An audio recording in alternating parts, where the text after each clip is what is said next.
Welcome to the What's Happening Birmingham video podcast.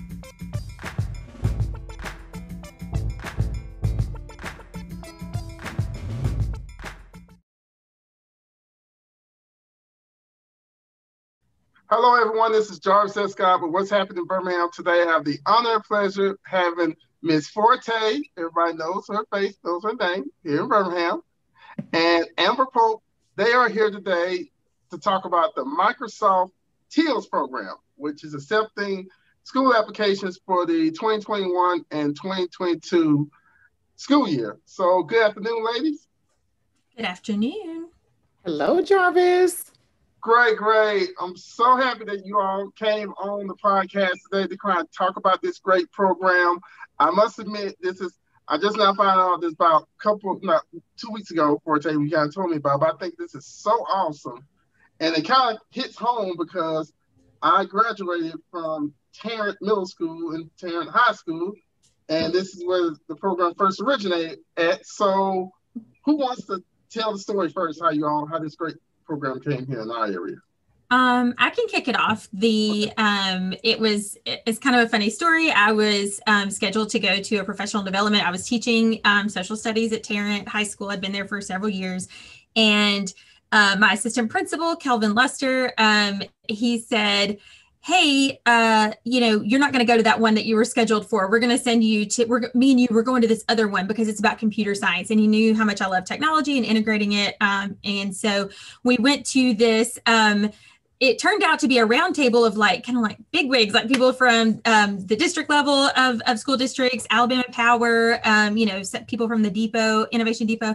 So, and it was just me and my assistant principal were the only two educators there. But I was ready, it was people from the Teals team. Actually, Tracy, our regional manager who's in Atlanta, she had worked this area before, and they were pitching it. They were like, we want, buy-in from the community, from the ecosystem. And I'm like, well, look, I want to do this today. So I went right home and filled out the application to be a Teals school. And so that was how it came to Alabama, and that was back in 2016.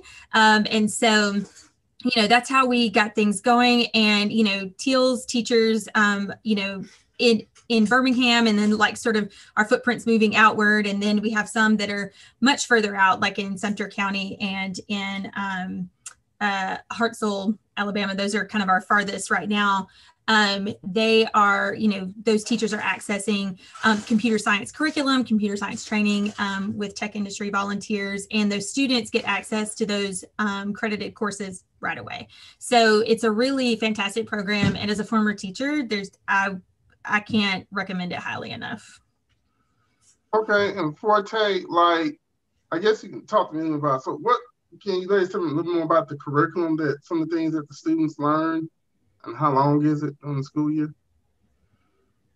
Sure. So the curriculum is flexible. It can be for a semester or a whole school year, and it is credited. So we have curriculum that we provide for free. It's open source. Anyone can use it, whether they partner with us or not. We don't charge anything for it. And so that's for Introduction to Computer Science, which really gets them started with coding. They're coding on day one in that class. And then also AP Computer Science A, which is Java, which we know Birmingham is kind of a Java shop as far as jobs go. And so that one, is really important that schools eventually get to the point that they can offer that. But then we also partner with code.org. We partner with Project Lead the Way. Carnegie Mellon University actually has a free Python course. And so pretty much almost any curriculum you can think of that is out there right now, we can provide volunteer support for it. And the most important thing that we focus on is helping that teacher develop. So the teacher is not just thrown out there after some training days in the summer.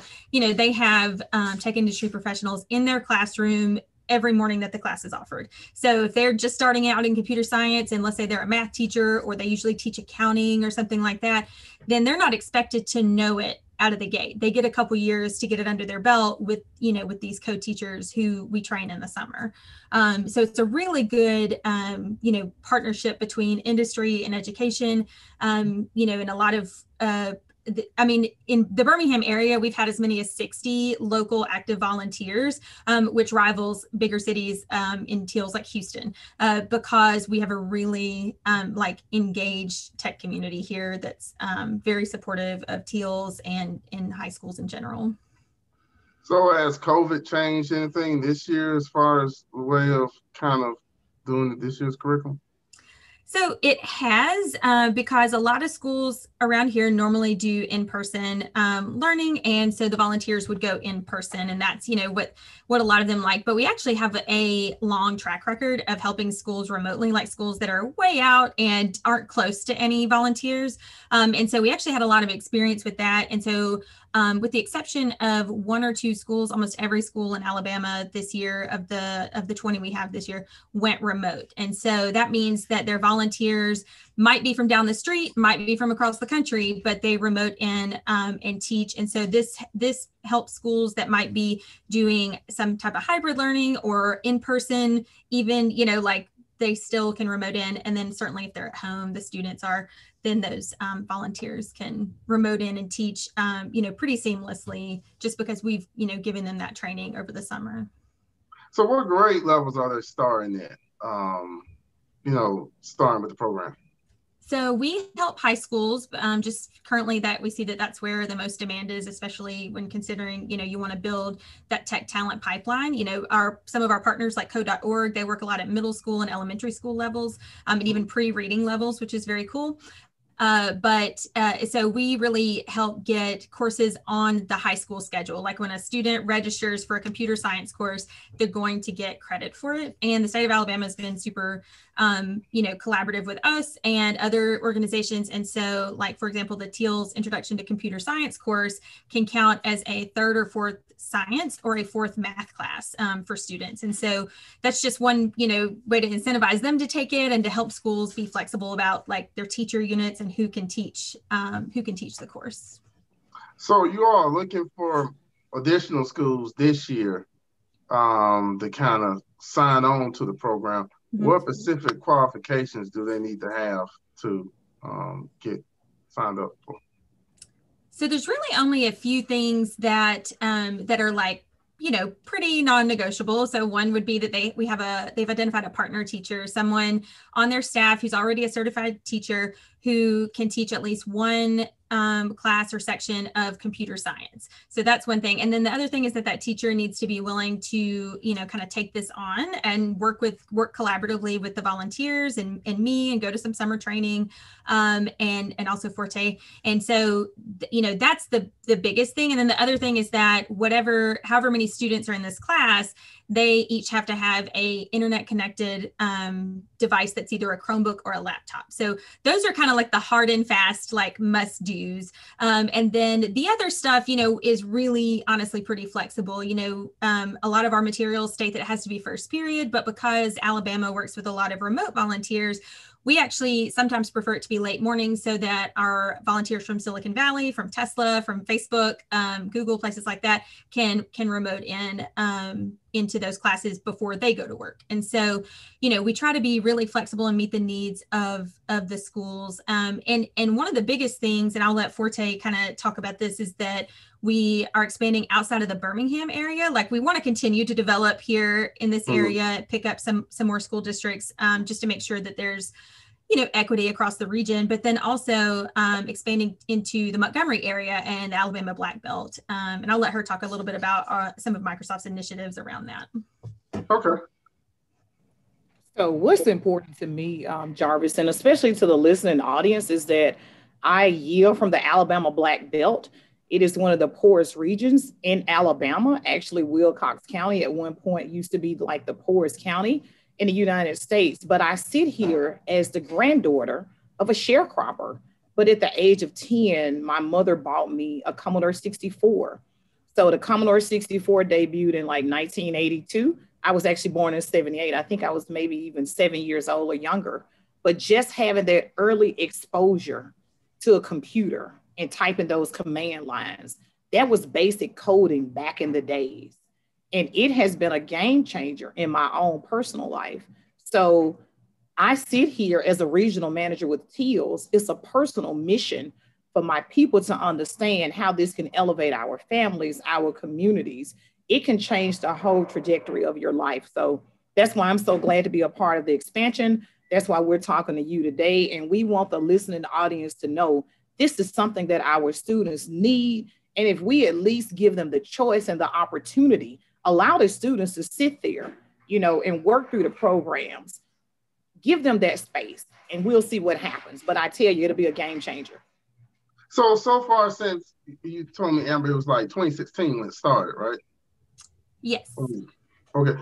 Have any of the students, like as far as tracking their paths after high school, have they gone into like college for computer science? Yes, fortunately, we have several success stories in terms of that. And I'll tell you one from where I came from with Tarrant.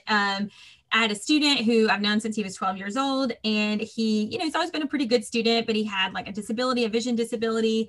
And when he got to be in the 10th grade, once the Teals class came to the school, he was like, I never thought that we would have computer science in my school. And so he took the class, and along with 10 other students, and loved it. So he figured out a way to take computer science every year after that, even finding out how to get an independent study course approved by the school, which they had not done before. But he figured that out because he wanted to make sure that was on his transcript. And he actually is at UAH finishing up his freshman year of college on a scholarship, full scholarship for computer science. And then a couple of the other kids from that class, I don't remember their scholarship situation, but they are also at UAH majoring in computer science. And so, these are kids who, come from a 100% poverty school, who have never had access to computer science before this.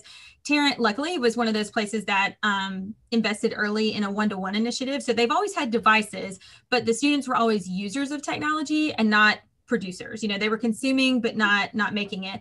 And so, these are, this is going to open them up to jobs that their parents could have only dreamed of. And so it really does change the trajectory of kids' lives when they get exposure, because that's another thing, is that all of these kids who go into this, they're not going to become software developers. Some of them will get in there and they'll hate it, but a lot of them will get in there and they are going to pick up some critical skills related to technology that will apply across any career path that they choose. And so I think that's the really important thing, is just giving them the opportunity, giving them the exposure to say, do I like this? Is this something that I could see myself doing? Places like Woodlawn High School. Woodlawn has a pathway of 3 courses currently in computer science. And so they have more computer science than places like Homewood High School, that's something that people might not expect. And things like that are only possible through programs like Teals, code.org, places like that. So Forte, like majority of these schools, and I haven't really done my research by Alabama, because I guess we live in a state that we assume everybody has great broadband internet access and classrooms, got computer devices. Do you all kind of help these schools kind of get their technology up, or the supply? I know you mentioned, Amber, about got to have a Chrome device and a Safari Surface. Let me say Surface. Well, you don't have to have a Surface, but you can, that's one thing that I'm really proud of about our program, is in general, we try to promote open source curriculums, and we're device agnostic. So schools don't have to purchase any particular brand of device, and we try to find curriculums to partner with that offer a wide range of opportunities for schools, so that if all they've got is Chromebooks for every kid, that will work. If they've got MacBooks for every kid, that will work. So that's one of the biggest things. Now, in terms of technology, because of federal funding with Title I schools, a lot of schools don't actually have that much trouble securing technology. Now, in the Black Belt region, we do have issues with bandwidth. And so Microsoft is just one of the large companies that is investing in this region. And so, I know back in, May. In May or June, Satya Nadella, the CEO of Microsoft, he announced some initiatives that Microsoft had, specifically to help, schools and communities with high African-American populations. And so that is something that the Teals expansion is a part of. It's specifically because we want to see, more Black students exposed to computer science and see them, if they want to be able to progress into that as a career field. And I think that focusing on that and bringing, more equity, because, it's, a lot of places, especially in the Black Belt, they've been ignored for a long time or getting by with what they had. And I think it's kind of like about time that places like Microsoft, Apple, all these other places started investing there. And so we're starting to see that now, and especially with Kay Ivey's, response to the pandemic, there's been a lot of CARES Act funding that has gone into increasing broadband and, hotspots for students and things.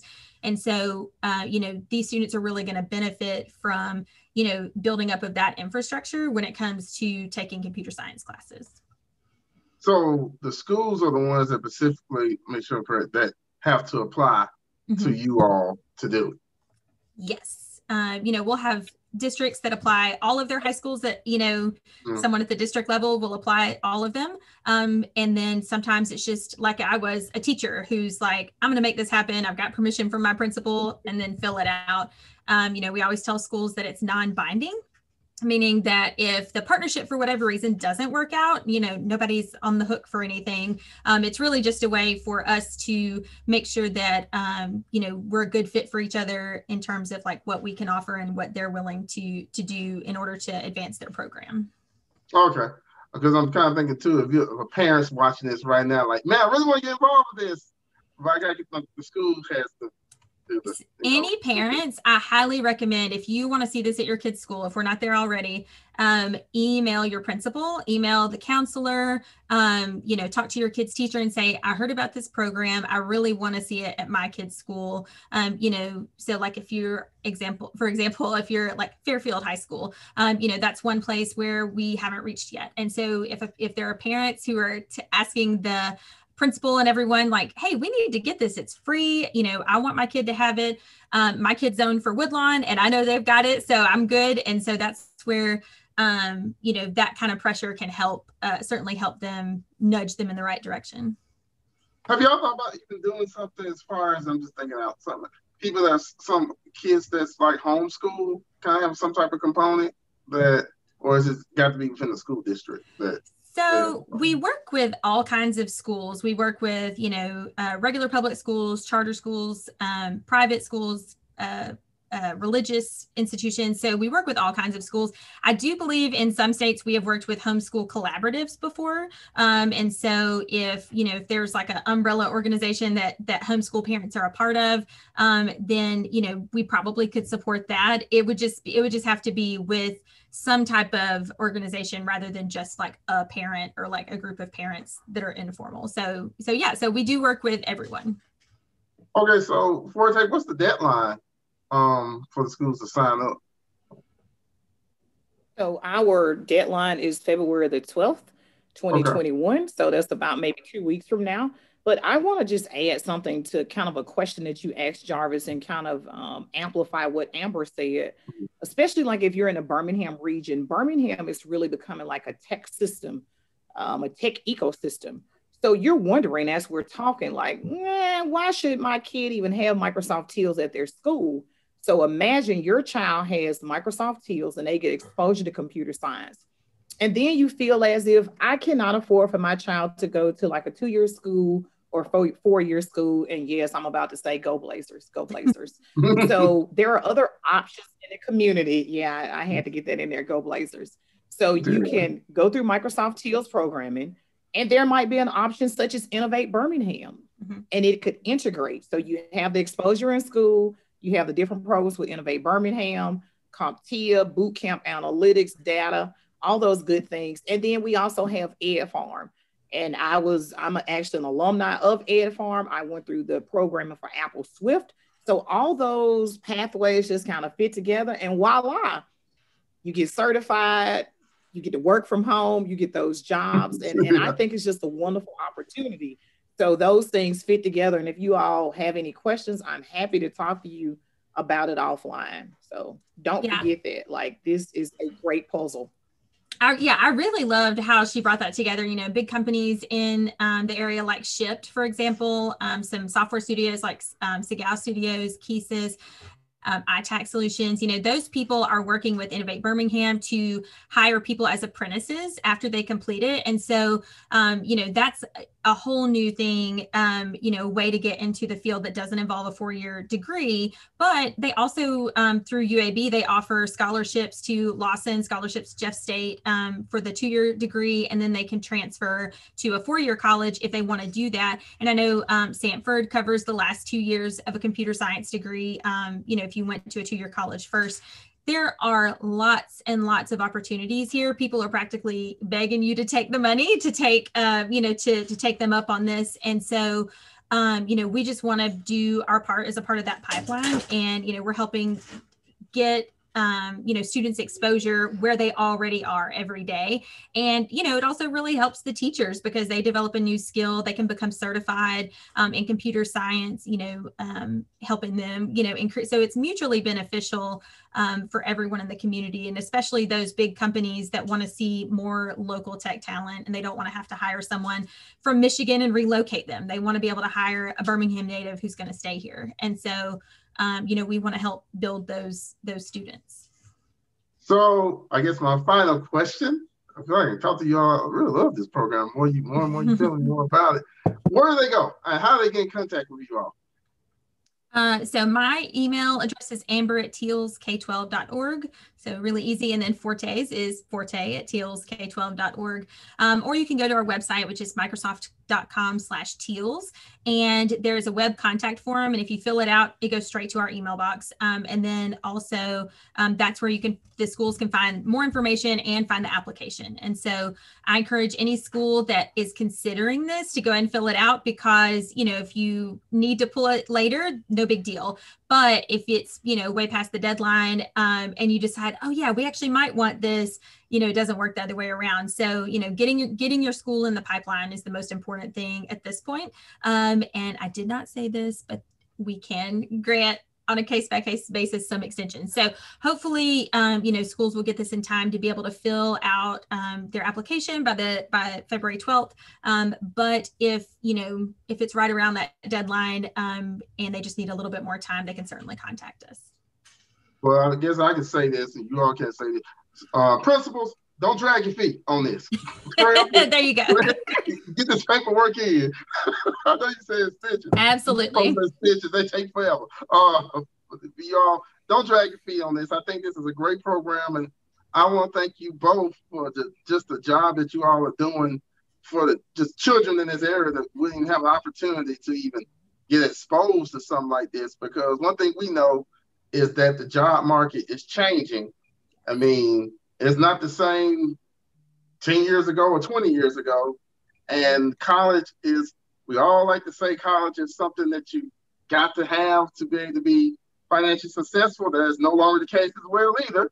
And we used to say you have to be physically in somebody's office, but we learned this past year, you don't have to be physically in somebody's office to get the job done, even though these employers will probably be begging people to come back once the pandemic ends. So thank you all for coming on today. And you all, please do not, you know, miss this deadline. Thank you all for watching this video. Please check out what'shappenedbirmingham.com for more videos. Don't forget to subscribe to my YouTube channel. Thank you again, Amber and Forte. And y'all have a great afternoon. Bye-bye. Thanks for having us, Jarvis. Thank you. Thank you for watching the What's Happening Birmingham video podcast. Please check out our website, app, or subscribe to our YouTube channel for the latest videos today.